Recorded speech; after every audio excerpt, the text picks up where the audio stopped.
So now you're going to use a different shape, and will you just kind of take us through the process?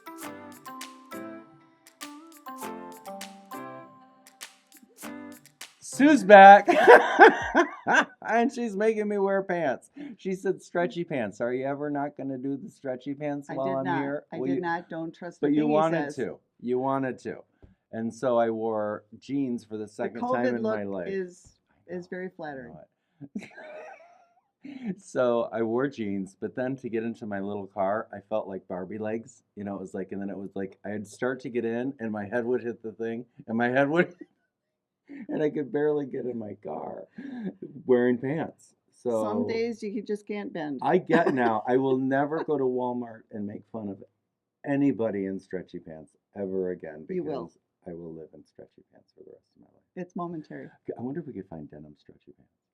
So, It's a thing. do they make denim stretchy Yeah. pants? They need to make denim stretchy pants at They this need to point. make men's They capris. tend to cling. They mean, what'd you say, They Rich? need to make men's capris. Men's capris. That'd be you. I don't think so. Can you? No, with slits up. No, ew. Even I wouldn't wear that, and I'd wear a lot of You crap. just make them camouflage. And stretchy denims tend to cling. They do. Like leggings. So Yes. And I don't like to be bound bad up image anymore. that I'll never see. They'll never get rid of. So, All right, why don't we welcome get to... back, everybody. So our today's tutorial with our amazing dear friend Sue Heinz is going to be on something that she would refer to as fairly simple. I don't refer to as fairly simple, even though it's easy to do, but it is so elegant looking that it just takes the whole grid idea and it jacks it up like Jack and the Beanstalk. So, Rich, let's go down to the table and let's talk about this. This is from Philharmonics, again, another one of my favorite books. Tons and tons and tons of ideas, myriad of ideas in here. And actually, we're going to do this one. It's on the cover. Yay! So that one right there. And do you have a sample of that? I sure do. have a sample of that. So that is on your blue. Ooh, yay. Look at this. Now we're actually going to focus on this outside portion right here. Both of these are in the book, but we're going to focus on the background. Absolutely. Now, do you have your grid liner here? Is that right here handy? Or Yes. no? Okay. I do. Do you have your grid liner? Because I want everybody to see this amazing grid liner. Grid liner, grid liner. We love you. Oh, but it says sample on it. That's okay. Okay. It's a sample. So this is the incredible grid liner, and this thing is incredible because when you put this on your quilt, you can mark it with a whatever marking tool you choose to use. This will even work with a thick chalk as long as it's sharpened. Is that correct? Yes. That thick, up to an 1/8 inch. Yep. So that, of course, the blue marks be gone. Of course, the wonderful Crayola washable ultra marker, which Sue likes to use a lot, as long as she tests it first. Remember that. Test, No test, test. friction. No friction. We don't do friction or graphite. Or anything with polymer base. So anyways, but this, and then of course you turn it and line it up, that sort of thing. So hold that thought. Would you kind of do a quickie? Do something that I didn't get to do the other day. Say you're doing piano keys. So now I'm doing every 1.5 inches. Okay. I have these little dashed lines down here. One says 1/8, one says 1/4. Let's go down there. All right. Let me take it. That's the magic of Rich's amazing setup here. So you are talking about these guys, the dots. Right there, right there. Those So are if I shift, don't go anywhere. So if I shift and now I'm aligning it on the 1/8, now I've got, you know, and let's just, for fun, I'm going to do that every other one.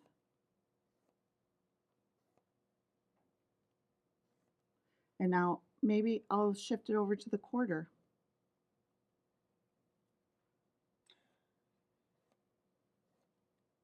And let's see what we got. So you can get some pretty cool patterns amazing beadboarding of, yeah. 3 and then 2 and then 3 and then 2, or 4 and then 1, and you know, whatever. That would be harder to do. These should be 1/8 inch apart now, these. and these are Beautiful. eighths. So, and this is a quarter and a quarter. So it's just fun to play with. Well, and not just that, but my thing is, it is so hard to get the eighths. It's hard to get the eighths using just a regular ruler because it's just hard to get a, a, a straight line ruler marked with eighths that work well. Right. Works well. And then this is fabulous. When you get more proficient at it, then all you have to do is, like that. And then You go, line up your ruler and you go with for it. your long arm. Yep, Yeah, you that's don't have exactly to how I do it. draft these out, but it's nice to draft them out so that you know the density of the design, the full on visual. So the other thing, if you could take a minute and show Sure. what I'd like to see, because we are in the midst of filming a whole series of piano key tutorials, different shapes and sort of things. So You are? that part was beautiful for that. Cool. Now I'd like to flip back to your grids, because what I'd like people to see is, let's say this space was your space in the quilt or your block in the space. How do you mark when you're doing that on like a block? If you were doing these slits and making a grid, chalking a background Right. behind either applique or a circle design or something, how do you mark? All right. Okay. So behind? let's just show this as an example. I think I know where you're going. Although sometimes it's just hard to I know. But know. anyway, let's just say I've got this circle here, like there, and now I want a grid behind it. I would align on something on the fabric, a ditch somewhere, Got it. so that I know it's straight to the fabric. And we're gonna go 10 inches.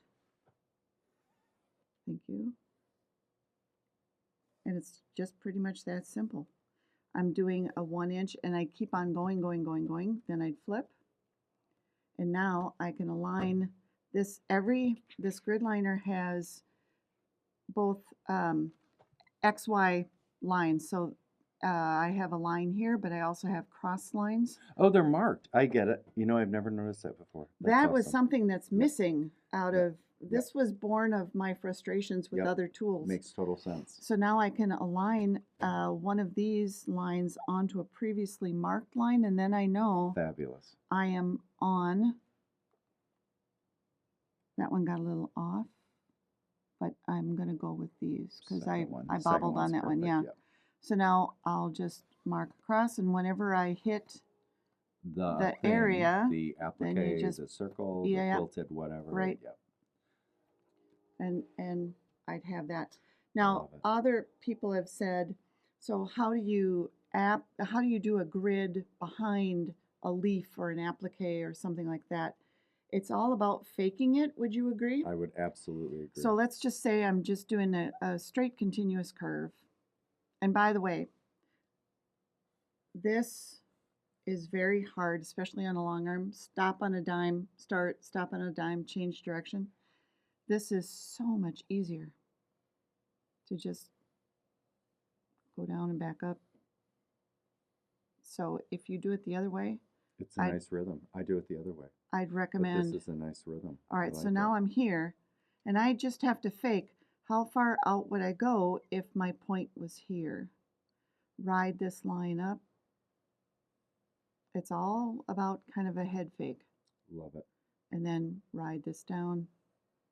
So that's how you kind of go around things, is just, stick out your tongue Absolutely. and put up your thumb and just say, it's that, okay.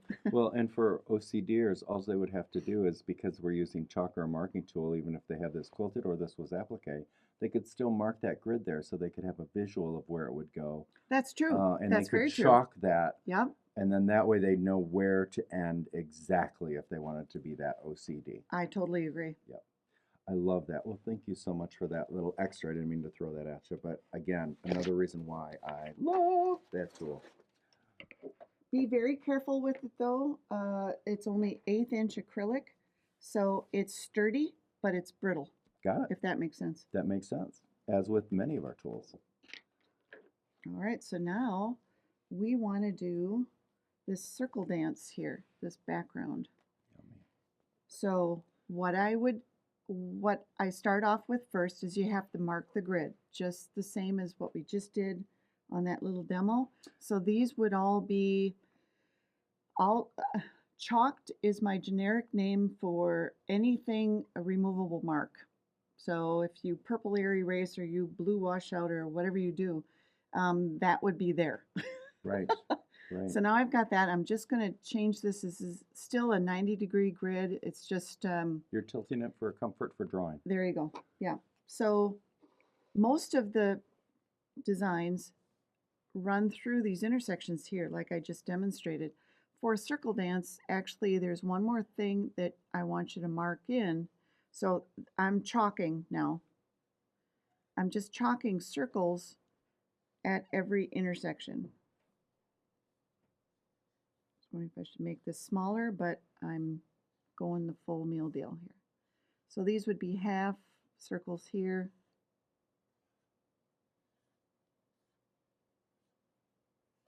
So this is all part of the prep, and then it goes smoothly. Because I always wondered, most designs go through the crosshairs. What happens if you took the crosshairs out? I love it. So one thing about continuous curve, there is a magical starting spot. And usually, no matter how big the grid you're doing, the magical starting spot is up in the upper left-hand corner. So look for your full T Street intersection, and this is my one that's in the furthest upper left corner, and then go right above that to this T Street. That is the magical starting spot. It would not be the corner. It would be one over. It'd Got be it. one over. Perfect. Yeah. So look for the intersection, go up, and this is the magical starting spot right there. And then everything else is continuous and all one thread. So I'm just going to turn it here. Maybe I should use a different color. Did I bring a different color? Or is that going to confuse you if I stick with the... Not at all. I think the black will work perfect. Okay, very good. So I think I brought a blue. Unless you want to use the blue. I'm not one to argue. Nope, I'm all black, so sorry. So these are just chalked now. So every time I come into one of these, I need to sew it. So I'm starting at the magical spot. I'm going to sew this first. Then you melon here. The object of this game is to do an X on each side of the circles. To do an X, I need to flare out on the left, enter on the right. Flare out on the left, enter on the right. This is not sewn yet. I'm going to sew around here. Flare out. Which side would it go on, Jamie? The right. Right side. Yep. That is correct. Sew, flare out, go around, sew, go come in on the right. Got it. Now I'm going to go back up, sew that. Mm-hmm. If I'm coming out on the right, which side do I go in on? Left. Very good. And now that this is sewn, all I have to do is just ricochet around it. Yummy. That's how you get those perfect little guys. I tried to do this freehand without marking. Bad. I love pre-marking. There's nothing wrong with pre-marking. Right. Makes me happy. So think of this as two trees. And I'm going to sling a hammock between the two trees. Okay, now I'm here, sew, flare left, enter right, sew that left, go on the right, sew the circle, left, go in on the right, sew the circle, left, go in right, sew this half circle, and then just come on up and ricochet around. Nice. You know you're doing it correctly when you see pinches on both sides of these melon shapes. It's pinching in. Hammock, sew, left, come in on the right, left, come in on the right, left, come in on the right, left, come in on the right. This has got such a great rhythm that you just get, get the beat and go for it.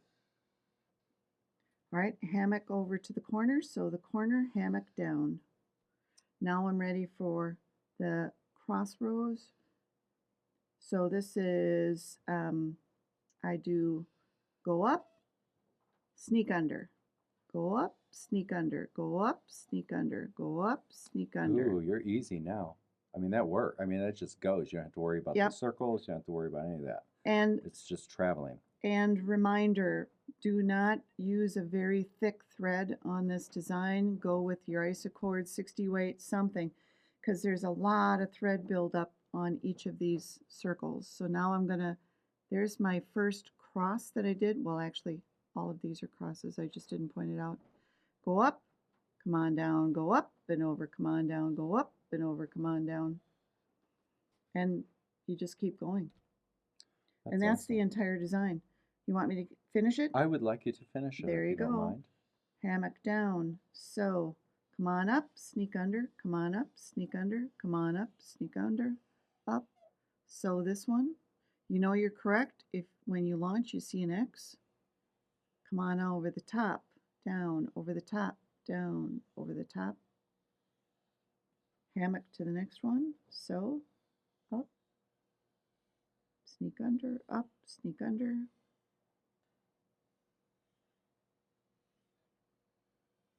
I think this is a very unique design. I haven't seen it anything close to it. It makes me happy when I look at the sample, which we'll see when you finish this, because I know, and I want you to finish it because I want them to see how you go all the way to where you started. And then I just hammock to home, if that makes sense. Hammock back to home. So like this, hammock, hammock.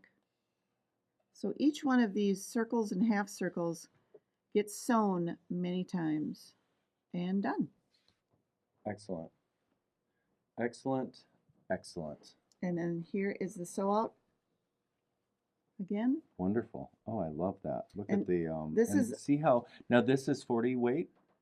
This is not 40 weight, it's maybe 60. It's isocord. Okay, so, yep, that's 40 weight, Well, it reads like a 60. but it reads like a 60 and it's not obtrusive. And No, look at those circles. I'm going to you squeeze get in on the some corner. nice Let me nice get that. density with the circles because they're just you're just sewing over the top of them so often. And this one look at is that. 1/2 inch grid scale and done on my domestic sewing machine. That is awesome. Will you show us another?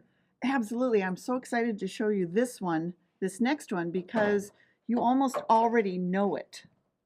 And I can show you perhaps a different variation of pebble work in the meantime. So this one is, so the other one was called Circle Dance. This one is called Peas in a Pod. Wonderful. And you have a sample of that one, is that correct? Yes, I do. Let me kind of take us out a little further from where we were. Ooh, now that is yummy. Let me go in. Let's go in tight on that. Yay. This looks amazing on anything traditional. I can see why. I love the pebbles. The pebbles are wonderful. Okay. So let me quick show you how to do it. All right. The setup is the same. So you would mark off, add on your chalked circles in every intersection. You already know it. So I'm mainly only going to do one row because you'll get it in one row. Just an aside though, I'm going to flip this paper over and pebble work. Let me just quick go through pebble work. Here's a figure 8 pebble. So I start here, I end up here. What type of pebble would you use if you need to start and stop in the same spot? That's a good question. I don't know. Diane Godinsky does it this way and then comes around. Oh, Okay. wow. Or you can do a serpentine. A serpentine is like this, kind of large S, and you cross on the flat parts. Cross, cross, Oh, I like that one. cross. Okay, so that's a serpentine. So either way works. Just an aside though, if you are really flat like this on your serpentines, you'll wind up with Iowa corn. So we don't want that. We want nice round circles. Got it. Oh, cool. So it's just the same as the previous design until you get to the bottom of that row. So I'm going to sew it, go out on the right, come in, or I'm sorry, left, come in on the right, sew the circle, left, right, sew the circle, And now I'm down. The change happens on the way back up. I'm going to come back in here, just touch. Now I have a pod. I'm going to put peas in it. I'm going to go down and up, and then serpentine, and come back around. Oh, awesome. There's my peas. And that's the entire thing. That's the variation. So you make your pods on the way back up. So there you go. And then serpentine, come back up, make your pod, divide up the pods, serpentine down. And that echo adds so much inside It the does. pod. Now, here's another thing. So I'm going to finish this. As long as you mention this, Jamie. Let's do just this much of a design. So I'm going to come like this.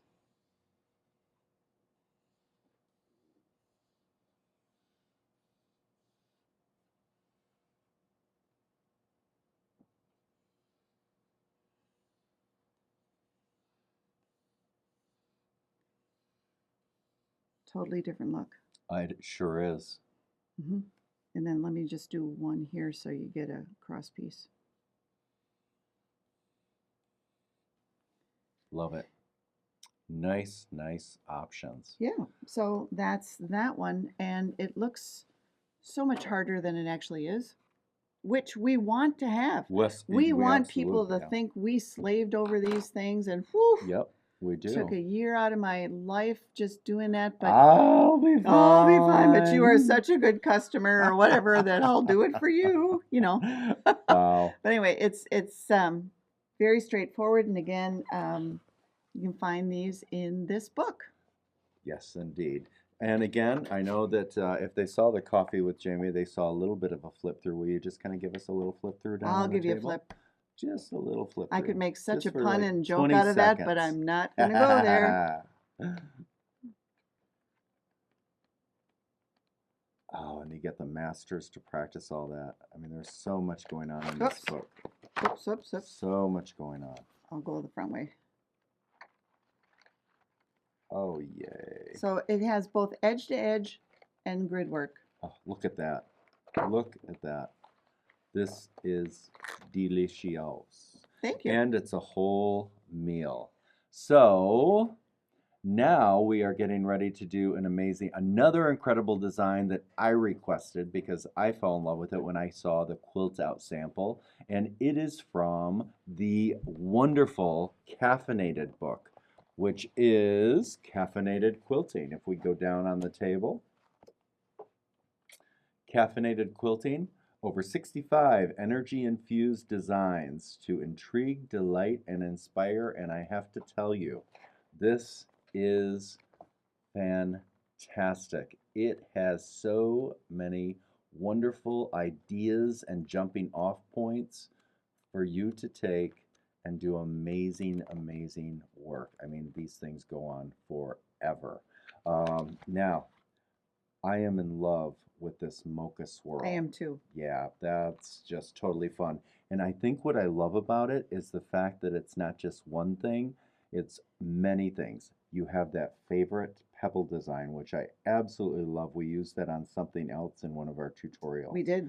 And that's, I mean, I love doing pebbles, but this is a really cool pebble. Do you, where did you figure this one out? This I can attribute to Sharon Chamber. That's where I saw her do it. Wonderful.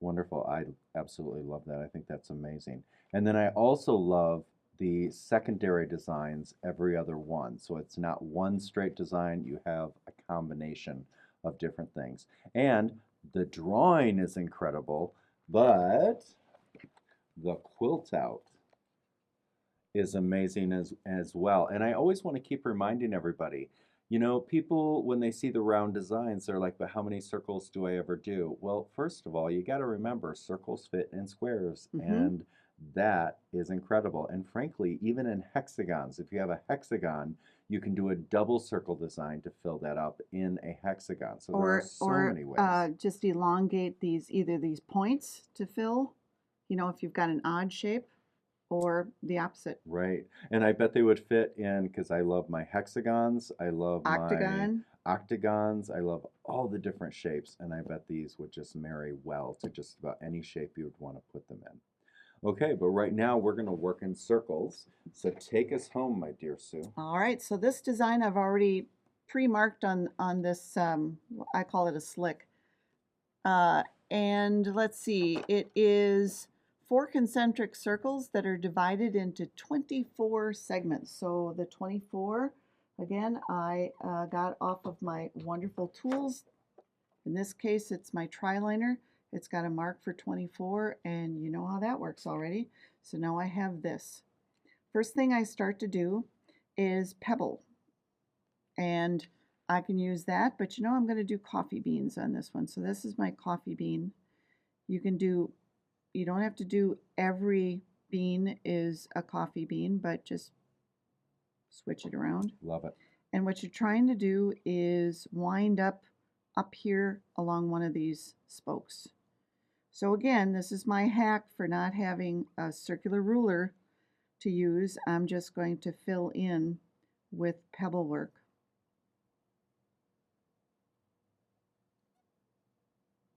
Also, with coffee beans, I am aware of the direction that this elongated oval is taking, and I want to kind of change it up the direction as I go. That way all the straight lines aren't going in the same direction. Correct. Distracting the eye from the actual design. I love it.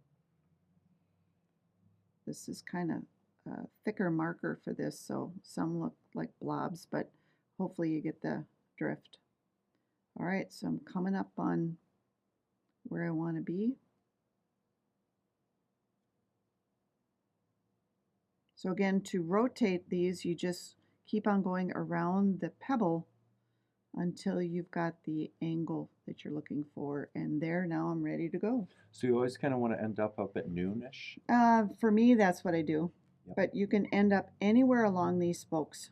So this design, every 2 grids creates one of these repeats.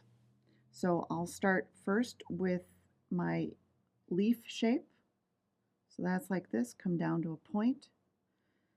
Ride this line back up and do a S curve, not into here. Again, offset that a little bit and come on down, you're done. Move over to the center of the next 2 grids, and now I'm going to put in my swirls.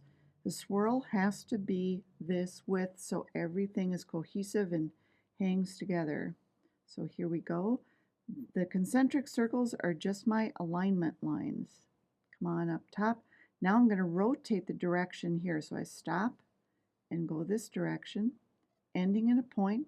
That's an S curve, rounded back, and now I'm just going to ribbon my way back home. Love it. Come on over to the middle here. Again, a leaf.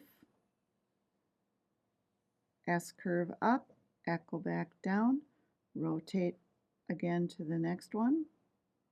And it's pretty much, I'm just going to keep going around the horn. Change Wow. direction.